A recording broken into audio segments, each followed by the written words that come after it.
This is a video review basically of the Zapperbox single tuner ATSC 3.0 television tuner, and I'll apologize in advance for this video being long, but I have a lot of information to cover, and I had some problems with this that I'll get into later, and I still have one problem that I'll talk about at the very end of the video.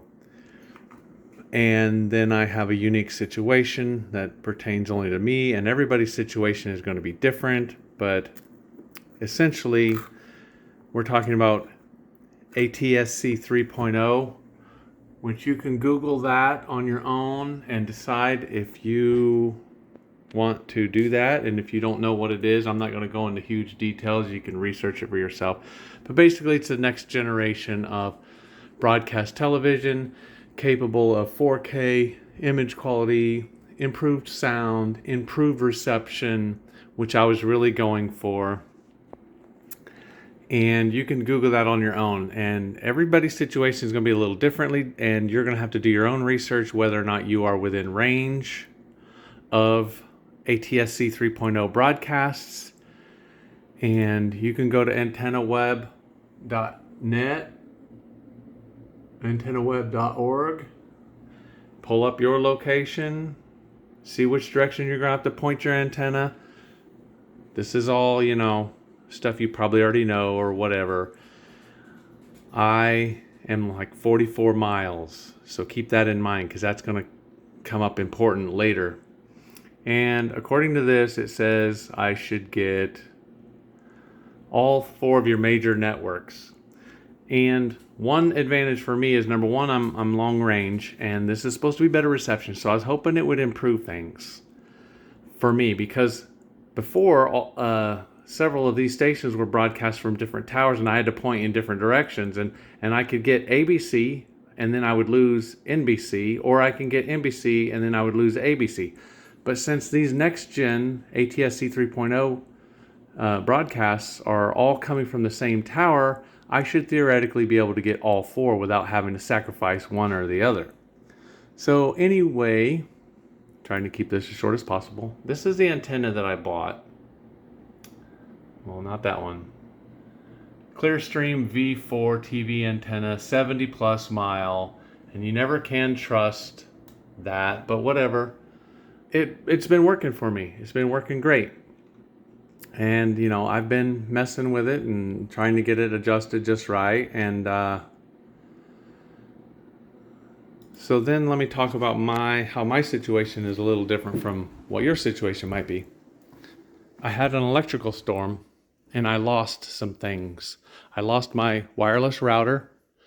Some of my GFI outlets were tripped, and my TV stopped working. And in order to, I figured out that what wasn't working with my TV, and this is no diss on Sony because I really like this TV, is the antenna input quit working on this TV when I had an electrical storm. And I found that out by bringing another TV and plugging it in, and the antenna worked fine. So the antenna input on this TV quit working. So as a workaround, I bought this, which is just a regular digital TV tuner, antenna input, HDMI output, and a power right there. So effectively, what this allowed me to do was bypass the antenna input on my TV and go through an HDMI port. So I had to do that or buy a new TV. That's what I did. And that worked fine. Now I got my antenna mounted on top of my house, facing south, facing towards Indianapolis. And like I said, I'm 45 miles as the crow flies. So anyway, I bought the Zapperbox and I hooked it up. And initially it worked fine, and I was ecstatic, and it was great. The picture quality looked good. I was getting all 4 of the major networks just like I was supposed to in ATSC 3.0, and it was great. Then it asked for a software update because the new Zapperbox, it's already dusty, has a Wi-Fi antenna that you can see right there. So it wanted to do an update, and I did. It's connected to the Wi-Fi. And for whatever reason, I started watching TV and my reception just started getting worse and worse and worse and worse until every channel was unwatchable.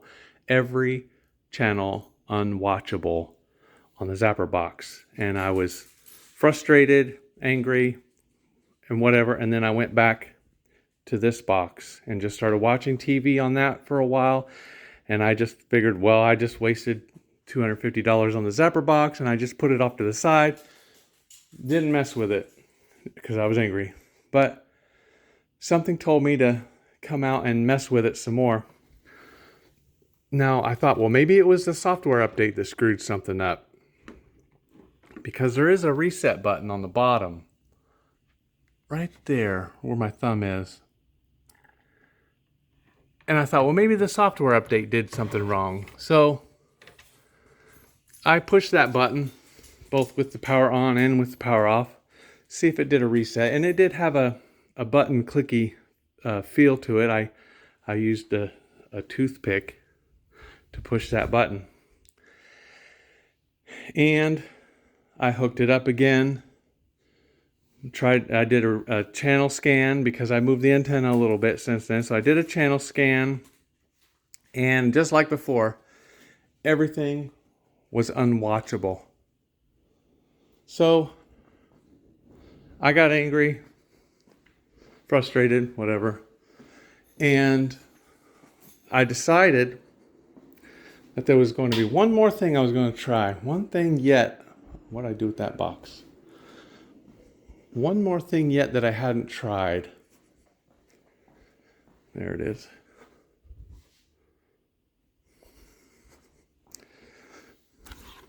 And I'll show you. My box came with these things. This one says 20 dB, 20 decibels. It also came with a 10. And according to the instructions, it says, it is very unlikely, but in case you are too close to a transmission tower or have a very high gain antenna, and I thought for sure I was not too close to a transmission tower, you know. Chloe, come on, man. So I figured I was not too close to a transmission tower and I wouldn't need these little filters to filter out some of the signal. It said you may need to use these enclosed attenuators with your Zapperbox. You can detect the condition if your Zapperbox does not find close to the same number of ATSC 1.0 signals as your TV during a channel scan with the same antenna in the same position.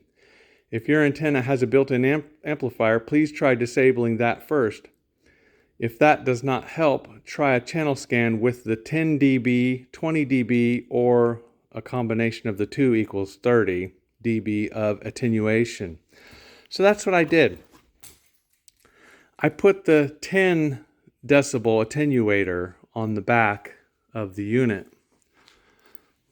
And I thought for sure, being 44 miles, you can kind of see it right there. I thought for sure, being 44 miles from the antenna, I wasn't getting too strong of a signal. But I'll be darned, I did a channel scan, and a bunch of channels started coming up. So obviously I never tried the 20, or I never tried combining them, because I figured if it's working, I'm not going to mess with it. I can't understand how that was a problem. So then I thought, well, it probably wasn't the software update. So I did another software update, and it's working great. It's working great. But like I said at the beginning of the video, there is still one annoying problem, and hopefully it can be fixed with another software update in the future. So we'll go to HDMI 1, turn this thing on. Okay, I hope we don't get any content on here that, and it takes a while for the channels to pop up, letting you know. It's a little annoying. See, it's frozen right now. It starts, and then it works great. So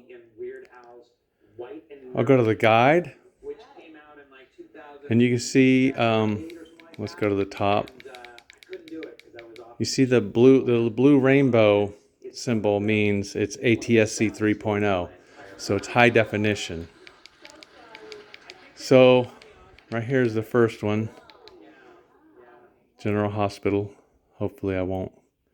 See, there's a delay, but then it comes in and it's perfect. Now the audio sync is good. The picture quality is good. I don't know if it's 4K. I mean, it has to be 4K from all the way from the camera all the way to the TV. So, you know. So here's, that was ABC. This is NBC.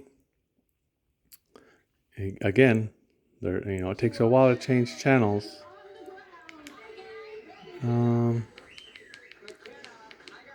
So this is CBS.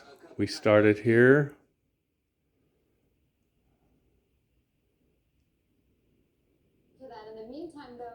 Looks great, works great. And then of course Fox is the other ATSC 3.0. I don't even know who this is. You didn't tell me the truth. I dug it up. So anyway, I don't want to show any kind of... We're going to go to CBS, and I'm going to talk to you about the problem I still have.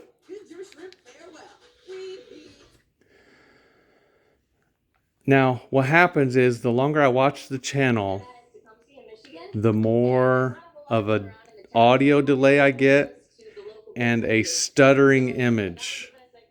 And I'll show you how I fix that. It might take a half hour. Now, right now, that's some sort of low quality streaming thing, so we're not don't pay no attention to that. But you'll notice the audio is pretty on point as far as timing. When people talk, it's in sync pretty good. And we're gonna get to, the longer I watch the channel, the more it starts to get a stuttering effect, and it gets out of sync with audio. And hopefully a software update will be able to alleviate that or make it better or fix it. But what I'll do is come back when it starts doing it, because it takes several minutes for it to start doing it. It eventually, you know, again, that's some sort of streaming image. Don't go by that. So I'll come back here when it starts doing it, and I'll show you what I do to fix it. All right, I'm back.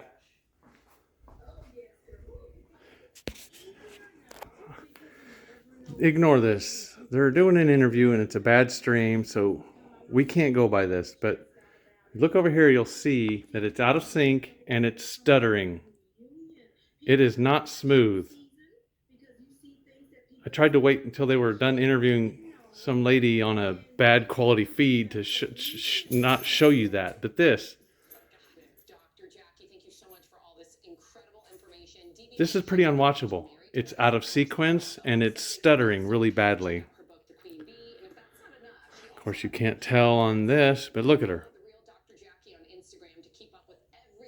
Now I fixed that by changing the channel up one, and there's a delay. Then I go back down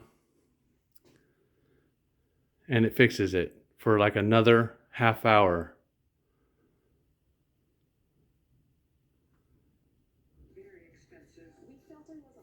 See, now it's good. So what I have to do until they do a software update, overall I'm happy. I can deal with this.